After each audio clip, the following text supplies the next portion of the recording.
বিশ্বাস সম্পর্কে শ্রী শ্রী ঠাকুর তার সত্যানুসরণ গ্রন্থে অনেক বাণী দিয়েছেন এবং আমরা সেগুলো সম্বন্ধে আমরা সবাই কম বেশি অনেকটাই আমরা অবগত।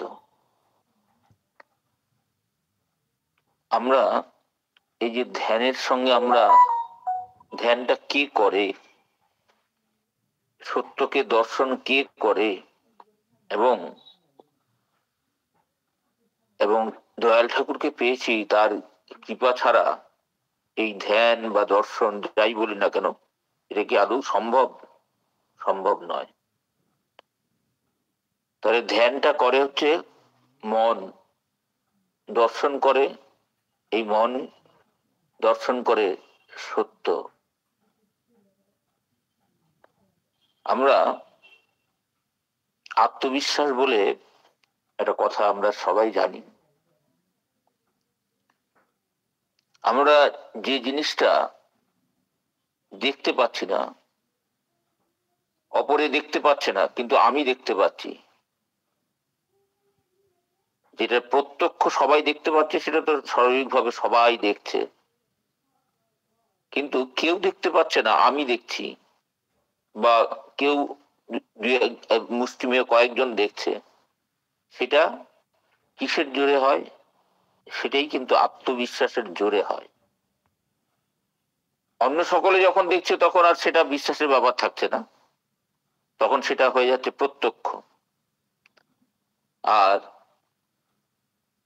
এই যে বিশ্বাসের কথা যখন বলা হয় তখন বিশ্বাস আমাদের ওই প্রত্যক্ষে পৌঁছতে সাহায্য করে,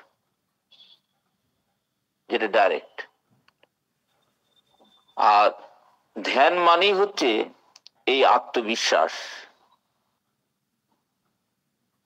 একটা জিনিস, আমি বইটা আমার সামনে কতগুলো খাতা, পেন্সিল, বই, রেডিও, টিভি এগুলো পড়ে আছে, আমি দেখতে পাচ্ছি জিনিসগুলোকে, আমি দেখতে পাচ্ছি, দেখে আমি বলছি, বলে দিচ্ছি যে এটা এই জিনিসের রয়েছে, এতে আর কোনো কি বাহাদুরি আছে? এটা বাহাদুরি নেই। কিন্তু যেটাকে আমি প্রত্যক্ষ দেখতে পাচ্ছি না, যে বস্তুর অস্তিত্ব সম্পর্কে আমি ওই না দেখেও কিছুটা অনুমান করে বলতে পারছি আমার স্থির প্রত্যয়ের মাধ্যমে।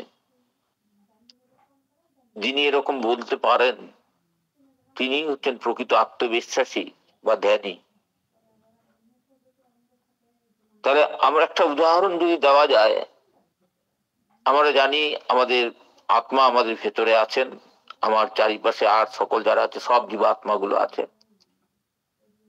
এই যে আছে, আছি আছি ভাব আছে, এই স্থির বুদ্ধি যখন আমাদের প্রবল হয়, আমরা অবশ্যই বুদ্ধিটা আমাদের, আমরা সবাই এই বুদ্ধি নিয়ে আছি যে আত্মা আমাদের ভেতরে আছে। তাহলে এই স্থির বুদ্ধিতে যখন আমার মন প্রাণ যখন স্থিত হয়ে জীবন পথে আমরা অগ্রসর হই বা চলি বা এগিয়ে যাই, তখনই কিন্তু আমরা হয়ে পড়ি আত্মবিশ্বাসী। বা এই ধ্যানের স্বভাবই কিন্তু এটা।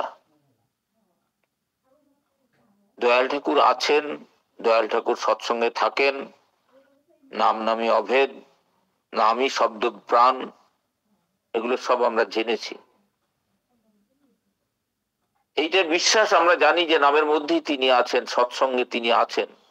এইভাবেই আমরা জীবন পথে আমরা এগিয়ে চলছি। তাহলে এই জীবন পথের তো শেষ আছে। জীবন পথের শেষে যখন পৌঁছাই তখন দেখছি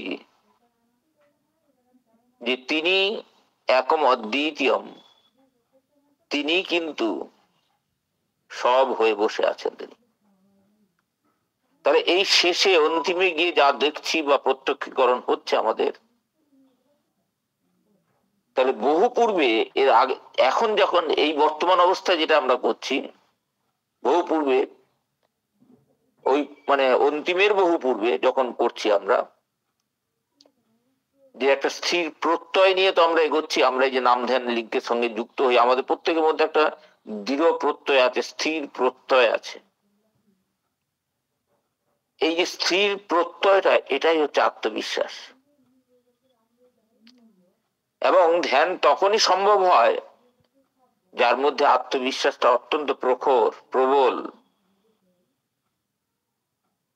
আমার যদি বিশ্বাসই না থাকে, তাহলে আমরা ধ্যানের মধ্যে ঢুকবো কেন? নাম ধ্যান লিঙ্কে আসবো কেন? এত এত লোক আসবে কেন? এত এত লোক ঠাকুরকে নিয়ে এই নামের প্রতি শ্রদ্ধা, ভক্তি, ভালোবাসা রাখবে কেন?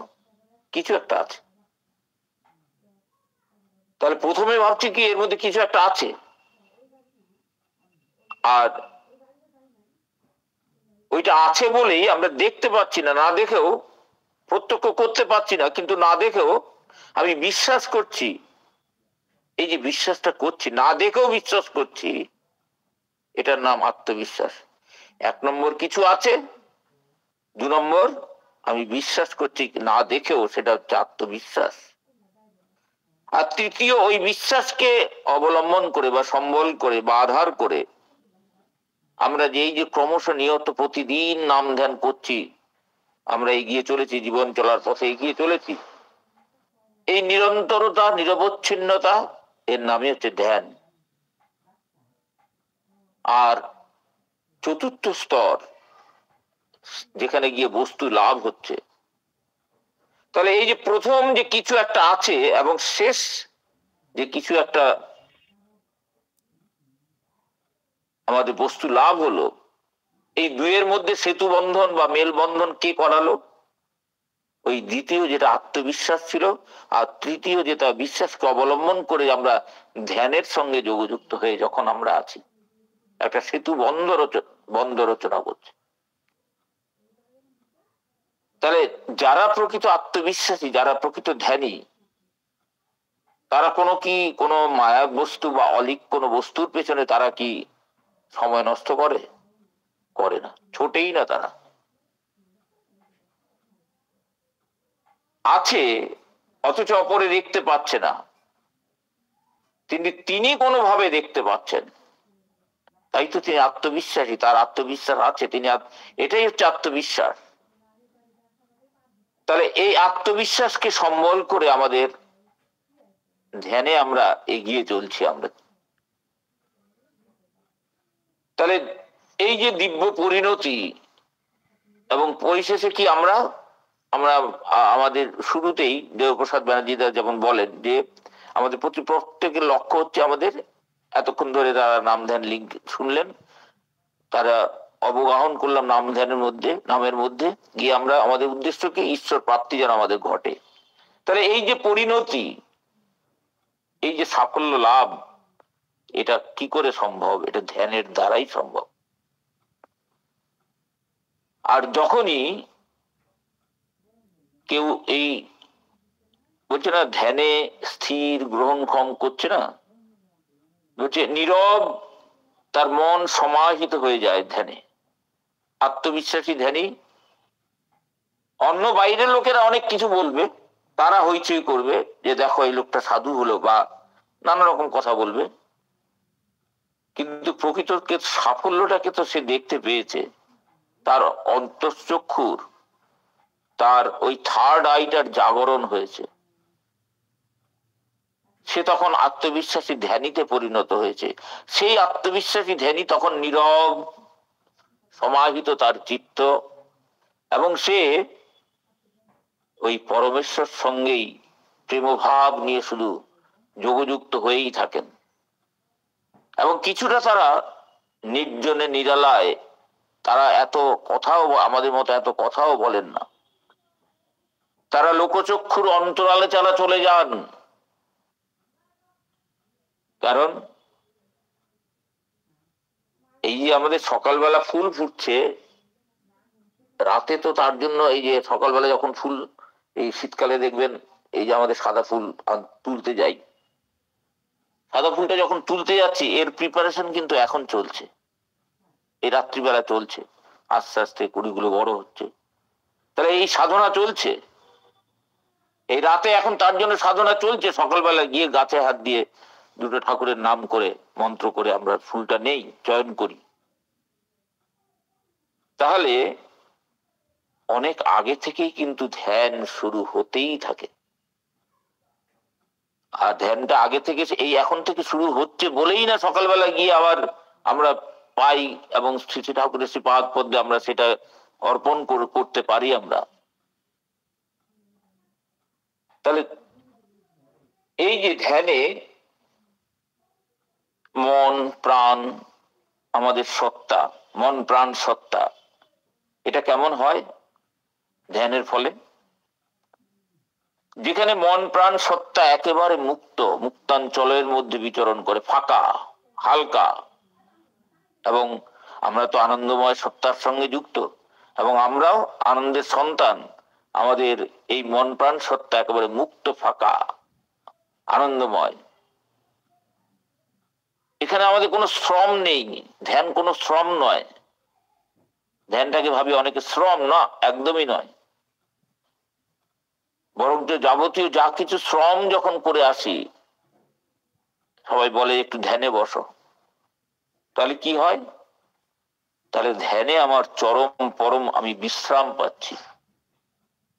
বিশ্রাম বা এই বিশ্রান্তির ভূমিটাই হচ্ছে, বেসটাই হচ্ছে এই ধ্যান। শুধু মন প্রাণ চিত্তকে এই ঠেলের একদম একটু ঢুকিয়ে দেওয়া লাগে, যা ওখানে বসো, সময় করে বসো, আনন্দ কি জিনিস অনুভব করো, দিব্য আনন্দ কি, দিব্য আনন্দ কেমন, রসসম্ভোগ কেমন, আত্মার আম তো পেয়েছি আমরা, গানে শুনি না আত্মার আত্মারাম। তাহলে আত্মার আমের সঙ্গে যোগযুক্ত থেকে আত্মার আমতা কি, সেটাকে তুমি অনুভব করো। আমরা অনেক সময় মন বিক্ষেপ রয়েছে, মনে অশান্ত পরিবেশ, অশান্তি ভাব রয়েছে, বা কোন একটা দুর্ঘটনা বা কোন একটা মনটা চঞ্চল আর কি। সেই সময় আমরা যদি এই আজ্ঞা চক্রে চোখ টেরা করে, চোখ মুখ খিচিয়ে দিয়ে কোন রকম করে ওই তার ধ্যান আধ ঘন্টা 1 ঘন্টা যদি ওই পড়াশোনার সময় যেমন চিরতা জল খেয়ে রাত জেগে পড়ার মতো যদি পড়তে থাকি, সেটা কি প্রকৃত ধ্যান? ধ্যান নয়। তাহলে ধ্যান হচ্ছে যত রকম কষ্টকর প্রয়াস এর আগে এই মাদারিয়াল ওয়ার্ল্ডে যা করেছি, আমার শ্রী ঠাকুর ম্যাটেরিয়াল ওয়ার্ল্ড বলেন না, মাদারিয়াল ওয়ার্ল্ড বলেন। তাহলে মাদারিয়াল ওয়ার্ল্ডে আমরা অনেক রকম প্রয়াস করেছি, অনেক কষ্টকর কায় ক্লেশ করেছি একটা বস্তুকে পেতে, একটা জিনিস লাভ করার জন্য, একটা জিনিস সাফল্য লাভ করবার জন্য। আর এই ধ্যানে আমার সকল রকম শ্রম যেন কি হলো না, বিশ্রাম হলো। কষ্টকর প্রয়াস করলে তো অবশ্যই শ্রম হয়, মন প্রাণের উপর আমার একটা ক্রিয়া করেই করে। তাহলে ধ্যানের পর এরকম তথাকথিত, তাহলে কি ধ্যানের পর বিশ্রামের প্রয়োজন হয় না? ধ্যানটাই তো বিশ্রাম। আসলে প্রকৃত ধ্যান যারা করে সেখানেই তো একটা বিশ্রাম। সেটা করার পরে কি আর পৃথক কোন বিশ্রামের প্রয়োজন আছে? আর সাচ কোনো প্রয়োজন নেই। তা প্রসঙ্গক্রমে একটা গল্পটা হচ্ছে এক রাজকর্মচারীর কাছে সঙ্গে, রাজকর্মচারী, বিরাট রাজকর্মচারী, তার সঙ্গে একজন প্রজা গেছে, দর্শনার্থী দেখা করতে গেছে। সকালবেলা তার বাড়িতে গেছে, তাকে দেখেই পেয়াদা বলেই, বাকি হয়তো বলা টলাই ছিল কোন রকম, পেয়াদা বলেই উঠলো সাহেবের সঙ্গে দেখা হবে না। কি না অজুহাত কি না, সাহেব ঘুম থেকে উঠে বিশ্রাম করছেন। এটা হাস্যকর অজুহাত ছাড়া কিছু আর। কারণ যে মানুষ সুন্দরভাবে ঘুমায়, ঘুমটাই তো বিশ্রাম। এই বিশ্রামের পরে কি আবার বিশ্রামের কথা ওঠে? ওঠে কি করে? তা আমাদের অনেকের ধ্যানের ক্ষেত্রে প্রয়াসটা ঠিক এরকমই হয় কিছুটা। এই যে আকাশে ঘুড়ি ওড়ে, উঁচু আকাশে ঘুড়ি উঠছে, আমরা প্রত্যেকে যারা যারা যারা ঘুড়ি উড়িয়েছেন তারা বুঝতে পারবেন জিনিসটা। তাহলে এই যে ঘুড়িটা উপরে উঠছে, একটা সুতোর সঙ্গে তার সংযোগ রয়েছে, অনেক উঁচুতে ঘুড়ি উঠছে। তাহলে সেই ঘুড়ির সঙ্গে আমার মন প্রাণ যা কিছু সব ওই সানন্দ আকাশে স্বচ্ছন্দে ওই আকাশে বিচরণ করছে। তাহলে এই মর্তভূমি যেখানে দাঁড়িয়ে ভূপৃষ্ঠের উপর দাঁড়িয়ে রয়েছে কি একটা সুতোর টানের সঙ্গে তার রয়েছে, টান আছে। মর্তভূমির সঙ্গে সুতোর সরু সুতোর টান যে আছে, আছে কি নেই, ঘুড়িটা শুধু ঘুড়িটাই দেখি, সুতো কি আমরা দেখতে পাই? সুতো আমরা দেখতেই পাই না, বোঝাই যায় না। আমরা যখন গভীর ধ্যানে যখন মগ্ন হই তখন কিন্তু আমাদের অনুভূতিটা ঠিক এইরকমটি হয়, এমনটি হয়। তাহলে ধ্যানালোকে নিরন্তর অবস্থান করেই আমাদের ক্ষুধা তৃষ্ণা বহির্বিশ্বর এগুলো সব আমরা ভুলে থাকি। প্রকৃত ধ্যানে একটা আনন্দ আছে, ধ্যানে একটা নেশার মতো পেয়ে বসে। যারা ঠিক সেই মানে আনন্দটা পেয়েছেন তাদের কথা বলি। তার হুঁশই থাকে না বহির জগতে কি হচ্ছে না হচ্ছে, হুঁশই থাকে না। তাহলে ধ্যানের মধ্যে আমরা আরাম বিরাম বিশ্রামের একটা অবকাশ পাই, চরম পরম শুদ্ধ সাত্বিক একটা আরাম। তাহলে তখন কি হয়, আমাদের দেহের মধ্যে অনেক পেশি আছে, রক্তনালী আছে, শ্বাসনালী আছে, স্নায়ু নালী আছে, এগুলো কি হয়? রিল্যাক্সড হয়। আর রিল্যাক্স হয় বলেই যাবতীয় যা কিছু কাঠিন্য ভাব, আড়ষ্টতা ভাব, দুঃখ কষ্ট যন্ত্রণা যা কিছু সব অবসান হয়, সব অবসান ঘটে। কখন? ওই ধ্যান চলাকালীন। মন প্রাণ চিত্তটাকে যদি ওই জায়গায় ওই ভূমিতে যদি নিয়ে যাওয়া যায় তাহলে কিন্তু এই মনে হবে না যে মর্তভূমিতে যেন নামতেই যেন আর ইচ্ছা করবে না। আমাদের এই যে যা কিছু মনের যে চঞ্চলতা বিক্ষেপ, এটা কেন? এই চিন্তা, একটা বাড়িতে একটা ঘটনা ঘটলো, সেটা নিয়ে নানা রকম চিন্তা, বিশেষ করে দুশ্চিন্তা আমাদের কি করে? মনের মধ্যে বিক্ষেপ ঘটায়, চঞ্চলতা সৃষ্টি করে। আর এই চিন্তার যে অগ্নি আমার দেহ মন প্রাণকে একদম তুষার দগ্ধ করে ফেলে, চোখ মুখ বসে যায়, শুষ্ক অবস্থা, কি টেনশন চোখে মুখে ধরা পড়ে। আর ধ্যান মানে অচিন্তা, চিন্তাহীনতা, একদম ফাঁকা মন, যাবতীয় বিক্ষেপ চঞ্চলতা থেকে আমাদের, যন্ত্রণা থেকে আমাদের মুক্তি, রেহাই। আমাদের আমরা ক্লান্ত হয়ে বিষণ্ণ হয়ে পড়ি এই দ্বিধাদ্বন্দ্ব যে সংঘর্ষ, এর ফলেই না হয় আমাদের। তাহলে ধ্যান আলোকে যিনি আলোকিত হয়ে আছেন, যার চিত্ত মন প্রাণ আলোকিত হয়ে আছে, সে তার মন প্রাণ চিত্ত ওই আলোকময় হয়ে সেই আরাম রাজ্যে বিরাজ করে, বিশ্রামে বিরাজ করে। তাই ধ্যানীরা তাদেরকে যদি জোর করে মর্তভূমিতে নিয়ে আনা হয়, বরঞ্চ তারা কি হয়, তারা তখন বরঞ্চ বিশেষ শ্রান্ত ক্লান্ত বিমর্ষ তারা বোধ করে। শ্রী শ্রী রামকৃষ্ণদেবকে প্রশ্ন করা হয়েছিল যে ধ্যান বেশি করলে কি মানুষ পাগল হয়ে যায়? রামকৃষ্ণদেব উত্তর দিয়েছেন খুব সুন্দর, বলছে ওসব কলকাতার বাবুদের কথা। বেশি ঈশ্বর চিন্তা করলে মানুষ বেহেড হয়। তিনি তো চিন্তামণি, তার চিন্তা করলে কি মানুষ কখনো উন্মাদ বা পাগল হয়, হতে পারে? রামকৃষ্ণদেব বলছেন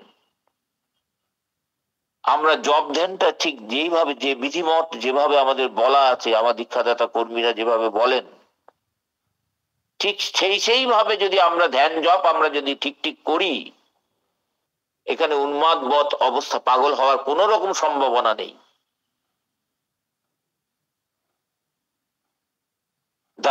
যারা ধ্যান সমাধির পথে ধ্যান যোগ অবলম্বন করে যারা ক্রমশ উত্তরোত্তর যারা এগিয়ে যাচ্ছেন, তাদের দেখবেন চিন্তা, ক্রিয়া, আচরণ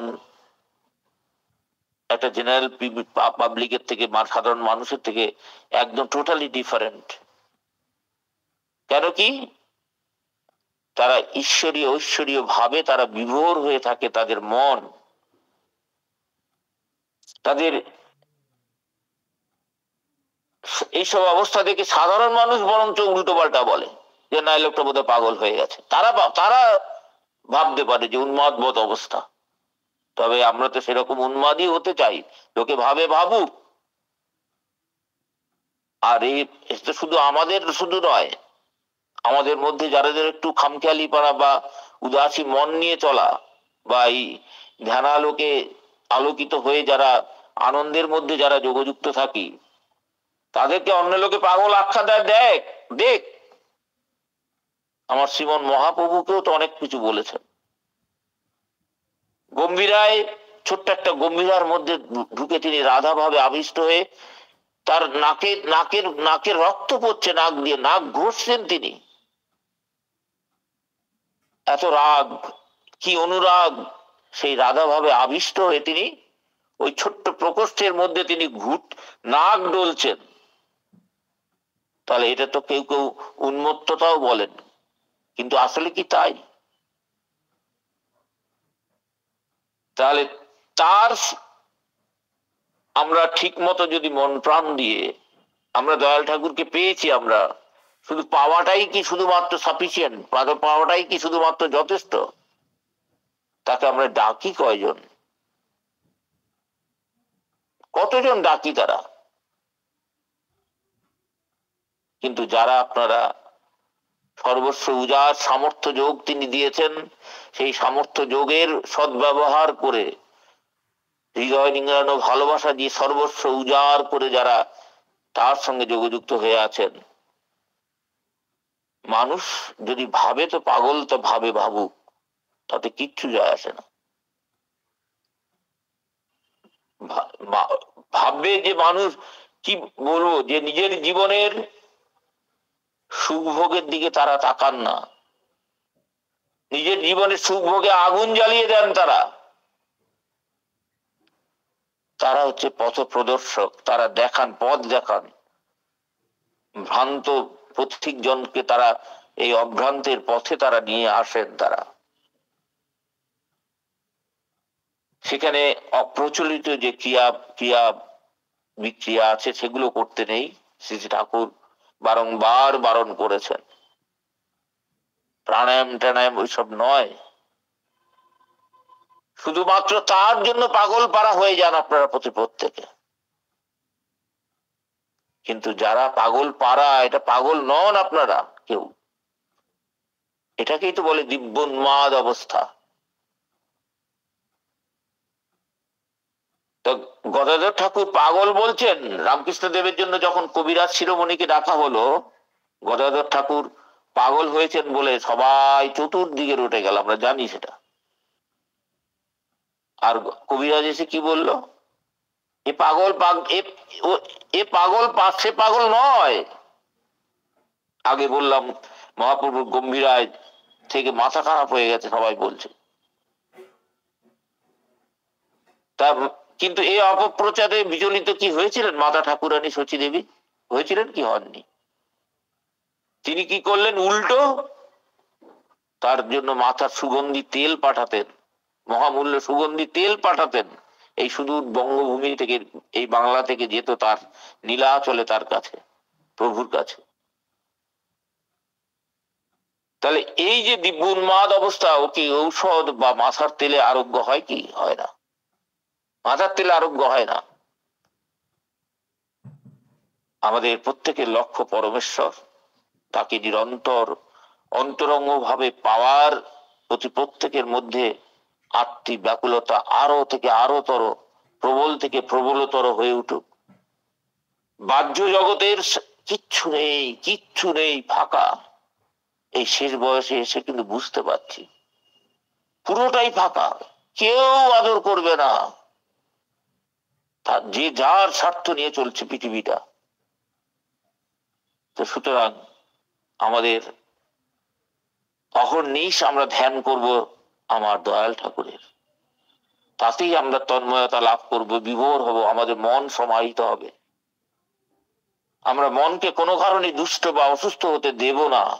তার জন্য তিনি যা বিধান দিয়েছেন সেই বিধানগুলিতে আমরা ইন টোটালি 100% আমরা মানার চেষ্টা করব। প্রত্যেকের ঈশ্বরচর সার্বিক মঙ্গল প্রার্থনা করি দয়াল ঠাকুরের রাতুল রাঙা চরণ। জয় গুরু।